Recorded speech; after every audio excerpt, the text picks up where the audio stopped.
I think our kids deserve more than what they are getting in the classroom today in American education. I think the biggest challenges that school leaders face across the country are how do we engage our students following the COVID pandemic? How do we find ways to empathize with what they're dealing with, but still mobilize them and move them forward academically? As a math teacher, I struggle to kind of create excitement in my classroom. The first day of school, I have students that walk in, and right away I can tell that they're already put off by me as a math teacher because they're coming into a math class. We're at a point where students need something different. My first year teaching was during when COVID hit. Coming back after COVID, it was really rough. I've never seen students more apathetic towards school, but math specifically. And I was ready to leave. But since using Prisms, there's a slow turnaround in how students interact with math.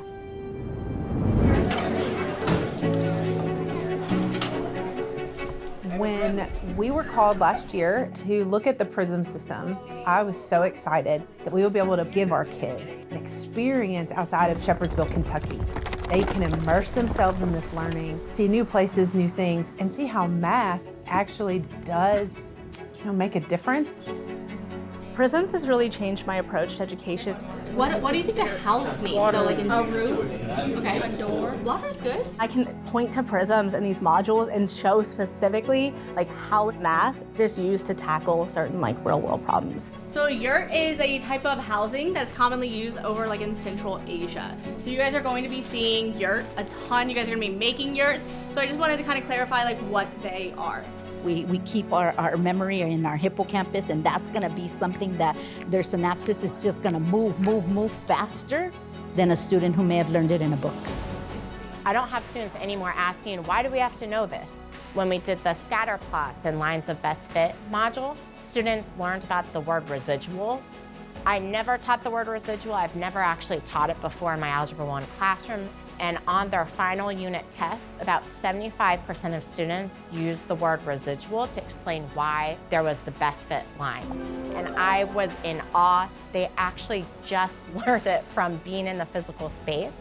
And that was so compelling to me and just kind of proved that Prisms is such an effective tool to use in your classroom.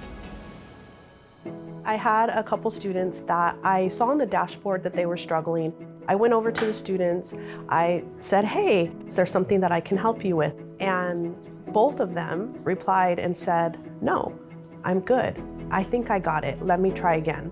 Prism has allowed them to be able to feel comfortable and actually even expect struggle. When they're in the headset, you think it's isolating, it's not. They're working together, they're communicating with each other. How many? Oh, wait, I know what we need to do. You see kids, yelling out hey, I just figured out that this is the answer for this piece. Yay! Oh, don't forget that you need to move your hand this way and the calculator's on your wrist. One of my really low-level students who typically, whenever I'm lecturing or we're going through problems, head down, does not engage. Once they've gotten into VR, they're actually the helper in class.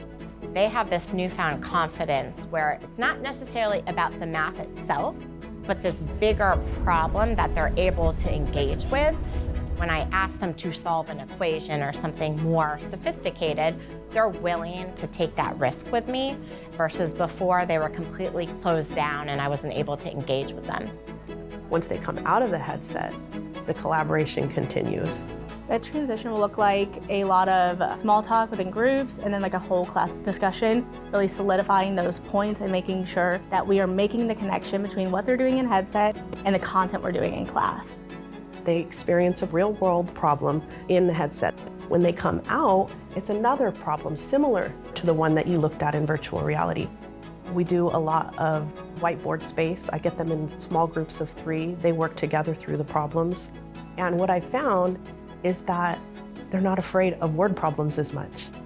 And so they don't even realize they're doing a word problem. I don't hear any complaining when they see a word problem, and I don't have anyone skipping the word problems anymore. I've learned so much about how to have relationships with students. We're able to engage in much more rich conversation and dialogue, and so we get to have much more fun together. Today, like the students that get the most excited about VR are not the ones that love math every single day, it's the ones that don't. It helps not only to visualize, but it develops critical thinking, collaboration, communication skills. It's everything they're going to need to go out into a global economy and work with others.